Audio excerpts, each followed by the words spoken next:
Hello everyone, how are you? Hope you all are fine. आज हामी कक्षा 10को यानिबी board अन्तर्गत कक्षा 10मा पढाइ हुने सिभिल इन्जिनियरिङ विषयहरूमध्ये सर्वे सेकेन्डको च्याप्टर 1को बारेमा डिस्कस गर्दैछौँ। च्याप्टर 1मा चाहिँ प्लेन टेबल सर्वे छ।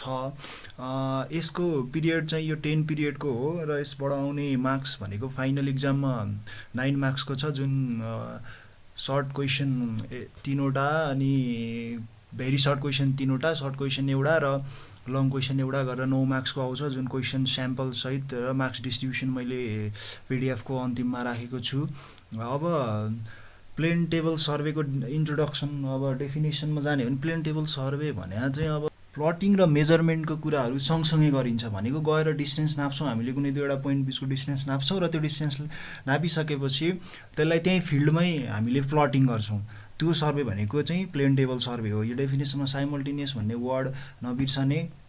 प्रिन्सिपल भनेको के हो भने कुनै पनि अब दुईवटा पोइन्ट हामीले नोन पोइन्टहरू हाम्रो ग्राउन्डमा छ, त्यो ग्राउन्डको पोइन्टलाई पेपरमा उतार्ने अथवा पेपरमा प्लट गरिसकेको पोइन्टलाई ग्राउन्डको पोजिसन पत्ता लगाउने भनेको चाहिँ यसको प्रिन्सिपल हो। अब यसको एप्लिकेबिलिटीमा जाने हो भने एप्लिकेसन भनेको फेयरली जसरी चाहिँ हाम्रो कम्पास सर्वेको थियो त्यस्तै गरिकन अब एप्लिकेबल फेयरली प्लेन ग्राउन्डमा हुनुपर्छ। अब यो भन्दैमा फेरि अन्डुलेटिङमा युजै गर्न मिल्दैन भन्ने चाहिँ होइन, अन्डुलेटिङमा गर्न मिल्छ, जुन चाहिँ इन्टरसेक्सन मेथड हामी गर्छौँ, जहाँ इन्टरसेक्सन मेथड भनेको डिस्टेन्स नाप्नु पर्दैन डिटेल्स पोइन्टहरूको भनेर छ। र for side having less detail points भनेको छ, किनभने यो चाहिँ टिडिएस छ नि त, डिस्टेन्स पनि प्रत्येक डिटेल पोइन्टहरूको डिस्टेन्स नाप्नुपर्छ यदि हामीले रेडिएसन मेथडबाट गऱ्यौँ भने, होइन। सो नट एप्लिकेबल भनेर अन्डुलेटिङ हिल्ली एरियामा भनेको छ। फर लार्ज एरिया भने तापनि स्मल अन्डुलेटिङ एरिया पनि स्मल छ भने हामी युज चाहिँ गर्न सक्छौँ। यो जेनरलाइजेसनको कुरो हो। To make a plan of site भनेको छ प्रपोज चाहिँ। भाइ बहिनीहरू, अब यो 10 पिरियडको मैले यहाँ सानो थोरै एउटा भिडियोमा क्याप्चर गर्न खोजेको छु। अब यसमा मैले सरसर्ती तिमीहरूलाई नोट सार्दै गर्दा सजिलो होस् भन्ने हिसाबले मात्र एउटा एक्सप्लेन गर्न खोजेको। सो यसमा पुरै डिटेल बुझ्ने गरी मैले भन्न चाहिँ सक्दिनँ भिडियोमै मात्रै। सो हामी फिजिकल क्लास भएपछि त पढ्ने नै छौँ। सो अब यसमा हामीलाई यो क्वेसन पनि के आउने गर्छ भने instrument or accessories required for plane table survey भनेको छ। यसमा इङ्ग्लिस मैले स्याम्पल पनि तल दिएको छु, के अरे English instrument required for plane table भनेर सोध्छ हो। त्यो सोध्यो भने चाहिँ तिमीहरूले अब plane table with stand, tripod भन्नु पऱ्यो, अलिडाडे अर साइड रुल, त्यसपछि स्प्रिट लेभल, अनि magnetic compass, plumbing fork, drawing paper भनेर भन्नु पऱ्यो। अब र प्लेन टेबल एन्ड अब हामी यो इन्डिभिजुअली जाउँ थोरै। प्लेन टेबल भनेको एउटा बोर्ड हो, होइन। सो त्यो बोर्ड चाहिँ के हो भने त्यो बोर्ड जुन साइज पनि हामीलाई 1-2 मार्क्समा सोध्ने गरेको हुन्छ। त्यसको साइज चाहिँ 750 बाई 600 mm और 300 बाई 400 mm को हुने गर्दछ। यो बुझिराख्नुपर्छ। जेनरली साइज मात्रै 1 मार्क्समा पनि सोध्ने गरेको छ है। यसको थिकनेसको कुरा गर्ने हो भने त्यो बोर्डको थिकनेस जुन हुन्छ त्यो 20 mm अबाउटको हुन्छ। ओके, प्लाइवुडबाट बनेको हुन्छ र यहाँ पिक्चरमा पनि हामी देख्न सक्छौँ यसरी। यो तलको ट्राइपोड हो, होइन, अलिडाडे भनेर यहाँ यो चाहिँ अलिडाडे इन्डिभिजुअली अहिले आउँछ। यो हामी जुन देखेको छौँ यो चाहिँ प्लेन बोर्ड हो है, प्लेन टेबल हो। यसको साइज चाहिँ कति छ? 750 बाई 600 और 300 बाई 400 सानो छ भने है त। अलिडाडे और साइड रुल भने कि यहाँ हामी देख्छौँ नि यो अलिडाडे। सो यो भनेको रुलर हुन्छ नि, हामी स्केल युज गर्छ नि हो, त्यस्तै टाइपको हुन्छ। यसबाट चाहिँ लाइन तान्न युज गर्ने र साइटिङको लागि युज गर्ने। यसमा भेन हुन्छ, यो देखिँदैछ यहाँनिर एउटा अब्जेक्ट भेन र उतातिर आई भेन भन्ने हुन्छ, होइन। सो एकातिरबाट हेर्ने आई फिसबाट हेर्ने र अर्कोतिर अब्जेक्ट हुन्छ। अलिडाडे दुईवटा किसिमको हुन्छ भनेर भनेको छ। प्लेन अलिडाडे भन्यो भने सिम्पल तिमीहरूको होरिजेन्टल लाइन अफ साइटको लागि चाहिँ यो भयो, होइन। लाइन तान्न र होरिजेन्टल लाइन अफ साइटको लागि प्लेन अलिडाडे भयो। र यसको पिक्चर चाहिँ यो बनाउने, सिम्पल पिक्चर यो बनाउन सकिन्छ है। आई भेन र अब्जेक्ट भेन भनेको छ, यताबाट हामीले हेर्छौँ है।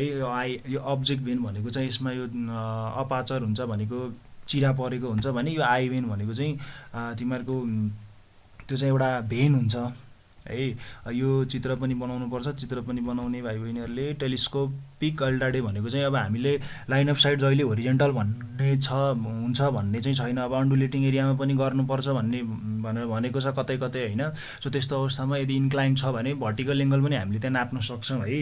र यसको भिजिबिलिटी पनि बढ्छ। टेलिस्कोप भएपछि त अलिक टाढासम्मको पनि देखियो। यो चित्र चाहिँ बनाउने हाम्रो यो सेकेन्ड यो चित्र पनि बनाउने। र यसमा इम्पोर्टेन्ट क्वेसन भनेको तिमीहरूलाई पछिसम्मै काम लाग्ने working edge of alidade is called fiducial edge भनेको छ। म्याक्सिमम सोधिरहने क्वेसन हो what do you mean by fiducial edge भनेर।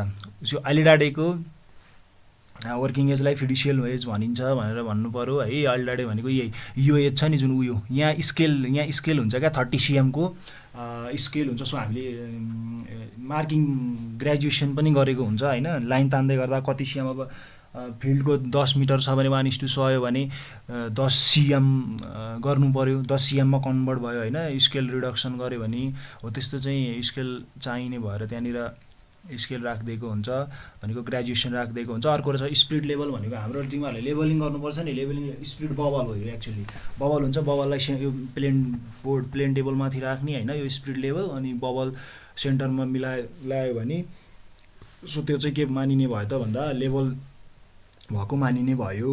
सो म्याग्नेटिक कम्पास छ। म्याग्नेटिक कम्पासले के देखाउँछ नर्थ साउथ डिरेक्सन देखाउँछ भन्ने थाहा छ होइन। यो किन युज गरिन्छ भने ओरिएन्टेसनका लागि युज गरिन्छ है। म्याग्नेटिक कम्पास भनेको ओरिएन्टेसन। यो बक्स हामी देख्न सक्छौँ यसरी एनएस एकातिर नर्थ र साउथ होइन। अनि योलाई चाहिँ प्लेन टेबलमाथि राखेर रोटेट गर्नुपर्छ।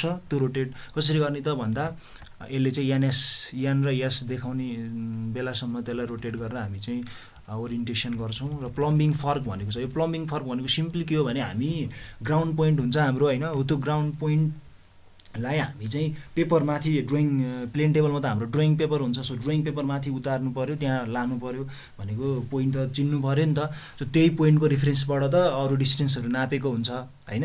त्यही भएर यो पोइन्ट माथि कहाँ छ ग्राउन्डको पोइन्ट माथि चाहिँ ड्रइङ पेपरमा लानलाई युज गरिन्छ। प्लम्बिङ फर्क यो चाहिँ चिम्टा सेपको हुन्छ भनौँ न हेयरपिन सेपको भनेको छ। यी माथिपट्टिको यो एजले चाहिँ पोइन्ट देखाउँछ पेपरको पोइन्ट होइन। अनि यो तलको यो प्लम्बब चाहिँ प्लम्बबले तल ग्राउन्ड स्टेसन ग्राउन्डको जुन हाम्रो कन्ट्रोल स्टेसन हुन्छ हो त्यसलाई देखाइरहेको हुन्छ। यसले ग्राउन्डको कन्ट्रोल स्टेसनलाई देखाउँदै गर्दा माथिको पोइन्टले चाहिँ जहाँ देखाउँछ त्यहाँ चाहिँ पिन मार्क गर्ने र त्यही हाम्रो स्टेसनको त्यही स्टेसन हुन्छ है त। यसको काम के हो त to transfer the point of ground on to the drawing paper भन्नु पऱ्यो। यसको युज चाहिँ चित्र बनाउने ड्रइङ सिट भने त पेपर भइहाल्यो होइन। अनि working operation of plane table भनेर छ। यो चाहिँ हामीलाई लङ क्वेसनमा सोध्ने गरेको हुन्छ भाइ बहिनीहरू। फिक्सिङ मेन चाहिँ के हो भने fixing of the plane table भन्छ। 3टा टपिकमा छ। एउटा चाहिँ फिक्सिङ अफ प्लेन टेबल के गर्नु पऱ्यो ट्राइपोडमाथि राख्नु पऱ्यो। ट्राइपोड बिछाउनु पऱ्यो होइन। अनि प्लेन टेबल त्यहाँ फिट गर्नु पऱ्यो। त्यो फिट गरिसकेपछि सेटिङ अप भनेको चाहिँ के हो भने तिमीहरूको लेभलिङ गर्नुपर्छ सेन्टरिङ गर्नु पऱ्यो। जुन अघि नै ओरिएन्टेसनको कुरा गरेको छ हो त्यो चिज चाहिँ अब के हो त सेटिङ अप भित्र पर्छ। यो सबै सेटिङ अप भित्र पर्छ। म्याक्सिमम काम भनेको सेटिङ अपमा छ। र लास्टमा हाम्रो अब डिटेलिङ सुरु हुने भनेको लास्टको यो sighting the ground station and intersected points भन्ने कुरो हो है। फर्स्टमा फिक्सिङ अपमा अब मैले यहाँ चाहिँ सिम्पल के भने त ट्राइपोड मात्र फिक्स गर्ने के अरे ट्राइपोडमा प्लेन टेबल फिक्स गर्ने भन्ने हो।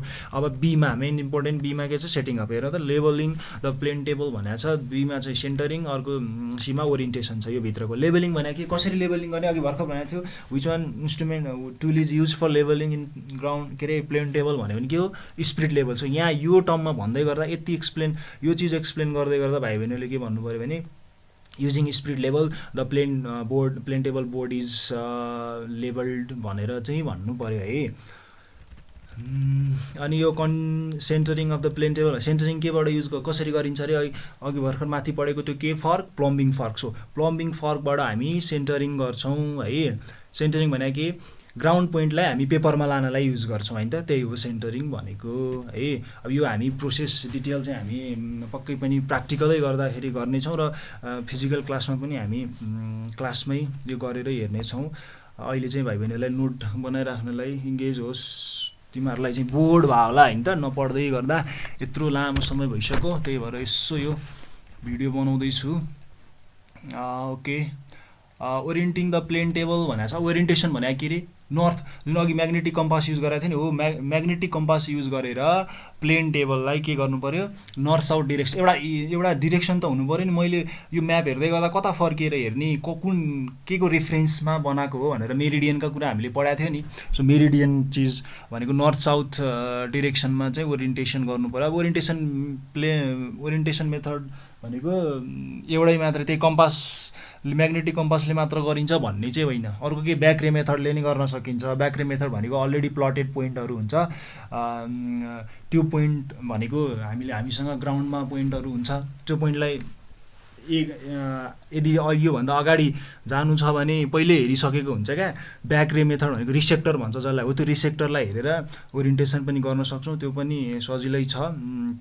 हामीले पढ्नुपर्ने भनेको म्याग्नेटिक कम्पास मेथड र ब्याक्रे, यो चारवटा छन् हामीले पढ्नुपर्ने चाहिँ दुईवटा मात्र हो, म्याग्नेटिक यो कम्पास र ब्याक्रे मेथड हामीले चाहिँ दुईवटा पढ्छौँ। र साइटिङ द ग्राउन्ड स्टेसन भनेको अब हामीले यो सबै तिमीहरूको ओरिएन्टेसन, लेभलिङ, सेन्टरिङ सबै गरिसकेपछि अब हाम्रो चाहिँ प्लेन टेबल के गर्न रेडी भयो त भन्दा अब प्लटिङको लागि एकदम रेडी भयो भन्ने कुरा हो। सो प्लटिङ गर्नु पऱ्यो। अब हेर्दै अब डिटेल पोइन्ट्सहरू हामी बसेको ठाउँबाट डिटेल के को हामीलाई म्याप गराउनु छ अथवा डिटेल चाहिएको छ त्यो पोइन्टहरूलाई गएर हेर्ने, अनि त्यहाँ यदि रेडिएसन मेथड हो भने डिस्टेन्स नाप्ने होइन त्यहाँसम्मको, यदि चाहिँ इन्टरसेक्सन मेथड हो भने अर्को स्टेसनमा गएर फेरि हेर्नुपर्छ, त्यहाँ चाहिँ डिस्टेन्स नाप्नु पर्दैन। Orientation by magnetic compass method भनेको चाहिँ यो डिटेल हो, भाइ बहिनीहरूले यसो सार्ने र पढ्ने पनि। र ओरिएन्टेसन बाई ब्याक्रे मेथड भनेको छ एउटा अलरेडी प्लटेड लाइन जुनलाई रिसेक्टर भन्छ हो त्यसको आधारमा गर्ने भनेर भनेको छ। यसमा चाहिँ okay method of plane table survey हो, यो चाहिँ इम्पोर्टेन्ट छ, हामीले चारवटा भनेर यहाँ देख्न सक्छौँ, radiation method, intersection method, ट्राभर्सिङ, resection. हामीले यो मध्ये दुईवटा मेथड पढ्नेछौँ र काम पनि दुईवटा मेथडको गर्छौँ, रेडिएसन र इन्टरसेक्सन मेथड हुन्छ। त्योभन्दा अगाडि योमा जानुभन्दा अगाडि थोरै केही टर्म जानु, हामीले जसरी फोर साइड, ब्याक साइड र रिसेक्टर भनेको छ। रिसेक्टर भने अघि नै भनिसक्यो, अलरेडी प्लटेड पोइन्ट्सहरू हुन्छ त्यसलाई चाहिँ रिसेक्टर भन्छ होइन। अनि फोर साइड भनेको के हो भने यदि अननोन पोइन्टमा हामी हेर्छौँ भने त्यो चाहिँ फोर साइड हुन्छ। अननोन पोइन्टमा हामी अहिले यहाँ स्टाफको कुरा नगरौँ, हामी रेन्जिङ रड राखेर डिस्टेन्स नाप्छौँ अथवा त्यहाँ चाहिँ इन्टरसेक्सन मेथड हो भने दुईचोटि त्यहाँ हेर्छौँ भने त्यो चाहिँ फोर साइड हुन्छ है। ब्याक साइड भनेको नोन पोइन्टलाई हामी ब्याक साइड भन्छौँ। नोन पोइन्टको स्टेसन भनेको यदि कुनै पनि पोइन्ट अलरेडी प्लटेड छ अथवा त्यसको कोअर्डिनेट हामीलाई थाहा छ भने त्यसलाई चाहिँ हामी ब्याक साइड भन्ने हो है। सो अब रेडिएसन मेथडभित्र जाउँ। यो यसमा भाइ बहिनीलाई सोध्ने एकदम इम्पोर्टेन्ट क्वेसन भनौँ अथवा यसमा चाहिराख्ने, थाहा पाइराख्नुपर्ने कुरा भनेको रेडिएसन मेथड भनेको मोस्ट इम्पोर्टेन्ट मेथड हो। मैले यहाँ अन्डरलाइन पनि गरेको छु, this method is most accurate than other plane table methods है। यो चाहिँ जहिले काम लागिराख्ने कुरो तिमीहरूलाई। अर्को कुरो के छ भने यो कस्तो ठाउँमा युज गरिन्छ भने स्मल एरिया जहाँ चाहिँ डिस्टेन्स नाप्न सजिलो हुन्छ। यसमा रेडिएसन मेथडबाट एउटै कमान्डिङ स्टेसन हुन्छ, एउटै पोइन्टमा बस्छौँ, त्यसपछि हामी त्यहाँ भएका सबै चिजहरूको म्याप बनाउँछौँ अथवा प्लटिङ गर्छौँ क्या। सो एउटा station is enough, one station is enough in radiation method, whereas we required two station in at least two station in intersection method. यदि इन्टरसेक्सन मेथडमा दुईभन्दा धेरै स्टेसनहरू भयो भने अब हामी चाहिँ ट्राभर्सिङतिर जान्छौँ र इन्टरसेक्सन मेथडमा त्यही भएर के हो त दुईवटा स्टेसन भयो इनफ हुन्छ। र intersection method is less accurate than radiation method, किनभने यसमा डिस्टेन्स नापिँदैन। इन्टरसेक्सन मेथडमा हामीले के हो भने दुईवटा पोइन्टमा हामीले एउटा पोइन्टमा के अरे ओरिएन्टेसन गर्दै गर्दा तिमीहरूको त्यहाँ दुईवटा रिसेक्टर रेडिएटिङ लाइन्स जुन हुन्छ, जुन रिसेक्टरहरू हुन्छ हो त्यो रिसेक्टर क्रस भएको पोइन्ट नै डिटेल पोइन्ट हो। अब त्यसरी क्रस हुँदा अलिकति थोरै चाहिँ ओरिएन्टेसनमै एउटा स्टेसनमा अलिकति हामीले इरर छ भने त्यहाँनिर डेभास्टेटिङ आउँछ, त्यहाँ धेरै लाइन भाग दिन्छ क्या। सो त्यही भएर इन्टरसेक्सन मेथड लेस एक्युरेट हुन्छ, मस्ट एक्युरेट भनेको कुन हुन्छ रेडिएसन मेथड हुन्छ, त्यो थाहा पाइरहने। र यसमा एउटा अलि थाहा पाउने कुरो, this method is suitable in undulating mountain area all hilly area भनेर, which one method do you prefer in hilly area भनेर सोध्न सक्छ। सो त्यस्तो बेला इन्टरसेक्सन मेथड भन्ने किनभने इन्टरसेक्सन मेथडमा हामीलाई डिस्टेन्स नाप्न आवश्यक पर्दैन है, डिस्टेन्स नापिरहनु पर्दैन। डिस्टेन्स यसै भन्दा गर्दाखेरि डिस्टेन्स भनेको दुईवटा पोइन्टको नाप्नुपर्छ। जुन इन्टरसेक्सन मेथडमा हामीले टुवटा कन्ट्रोल स्टेसन चाहिन्छ, टुवटा मेन स्टेसन चाहिन्छ भनेको छ नि हो, त्यो ए र बीमा मानिलिउँ ए र बी बिचको मात्र डिस्टेन्स हामीले नाप्यो भने इनफ हुन्छ, अरू डिस्टेन्स हामीलाई चाहिँदैन, अरू लिनियर मेजरमेन्ट चाहिँदैन। अब भनेपछि यसको एडभान्टेज के भयो त, हिल्ली एरियामा त हामीलाई पुरा अन्डुलेसन हुन्छ, तलमाथि अग्लो होचो हुन्छ, अनि त्यहाँ चाहिँ डिस्टेन्स नाप्न गाह्रो हुन्छ नि त। हो त्यस्तो केसमा हामी यो इन्टरसेक्सन मेथड युज गर्छौँ है त। ल अब इररको कुरा छ, इरर भनेको इन्स्ट्रुमेन्टल हुनसक्छ, ह्युमन हुनसक्छ। इन्स्ट्रुमेन्टल भनेको अब इन्स्ट्रुमेन्टै बिग्रिया छ भने त्यो इन्स्ट्रुमेन्टल भयो होइन। र इरर इन प्लटिङ भनेको यो पनि ह्युमन इररभित्रै, पर्सनल इररभित्रै पर्छ। इरर अफ म्यानिपुलेटिङ एन्ड साइटिङ पर्सनलभित्रै पर्छ। इरर अफ सेन्टरिङ भनेको सेन्टरिङ गर्दा हामीले गडबड गऱ्यो भन्ने कुरा हो। इरर अफ साइटिङ हेर्दै गर्दा गडबड गऱ्यो भन्ने कुरा हो। र अर्को कुरा अल्डाडे मे नट बी फिक्स्ड प्रोपरली भनेको छ। यो अल्डाडे भनेको के हो, रुलर होइन त। हामीसँग भएको स्केल हुन्छ नि, साइटिङ गर्नलाई युज गर्छौँ र त्यसको एजले चाहिँ के गर्छौँ, लाइन तान्छौँ है। ओके, एडभान्टेज एन्ड हो यो सबैभन्दा अर्को 4 मार्क्समा सोध्ने भनेको एडभान्टेज र डिसएडभान्टेज। यो पनि महत्त्वपूर्ण कुरो हो। एडभान्टेज भनेको के हुनसक्छ यसमा, हामीले मैले अघि नै के भनेको छु नि, फर्स्टमा डेफिनेसनमा के छ, साइमल्टेनियस। This is simultaneous. किन भनेको भने प्लटिङ र मेजरमेन्टको काम एकैपटक गरिन्छ। पहिला मेजरमेन्ट गरिन्छ, त्यसपछि त्यहीँ के गरिन्छ, प्लटिङ गरिन्छ। सो त्यो चिज इम्पोर्टेन्ट किन एडभान्टेजमा किन भयो भने लेस टाइम भयो नि त, कस्ट पनि लेस भयो नि त। त्यहीँ अब अफिस वर्क गर्नु परेन क्या, हामीले फिल्डमै सर्वे गर्छौँ, फिल्डमै डाटा प्लट गर्छौँ। र अनि त्यस्तो हुँदै गर्दा केही अमिसन, केही डाटाहरू मिस भएको छ भने त्यहीँ फेरि नाप्न सक्यो नि त हामीले। सो यो मेथड एडभान्टेजहरू तिनीहरू भयो होइन। कम पैसा लाग्ने भयो, किनभने दुइटै काम एकैचोटि भइरहेको छ है। अनि डिसएडभान्टेजमा कहिलेकाहीँ के हुन्छ, पानी परिदिन्छ। अब पानी पऱ्यो भने हामीले त पेपरमा गर्ने काम हो, त्यो चाहिँ मौसम खराब हुँदाखेरि हामी गर्न नसक्ने हुन सक्छौँ है। अनि टाइम पनि टेडियसै छ, प्रत्येक डिस्टेन्स नाप्नुपर्ने हुनसक्छ कुनैमा होइन। र अर्को के भनेको छ यसले, भिजिबिलिटीका कुरा गरौँ। अनि यस्तै सर्भिस मोर डिटेल्स। ओके, यस्तै छ। अब हामी जाउँ मार्क्स डिस्ट्रिब्युसनमा है। मार्क्स डिस्ट्रिब्युसन भनेको अघि नै पनि भनिसकेँ, 3 भेरी सर्ट क्वेसन 1 मार्क्सको हुन्छ। यो गरेर हामीसँग टोटल कति हुन्छ, 9 मार्क्सको क्वेसन आउँछ है। क्वेसन स्याम्पल गरेको छ यहाँ, यसो स्याम्पल मात्र हो, यति मात्रै हो भन्ने होइन, यसमा जति नै क्वेसन बन्न सक्छ। ओके भाइ बहिनीहरू, अब यो मैले 16 मिनटको भइसकेछ यो भिडियो। अब हस्, नोटहरू राम्रोसँग सार्ने। अहिले हामीले नोट मात्रै गरायौँ भने पनि त्यो पनि ठुलो उपलब्धि हो। हामी फिजिकल क्लासमा सबै चिजहरू त गर्ने नै छौँ। ओके, हस्, थ्याङ्क यू।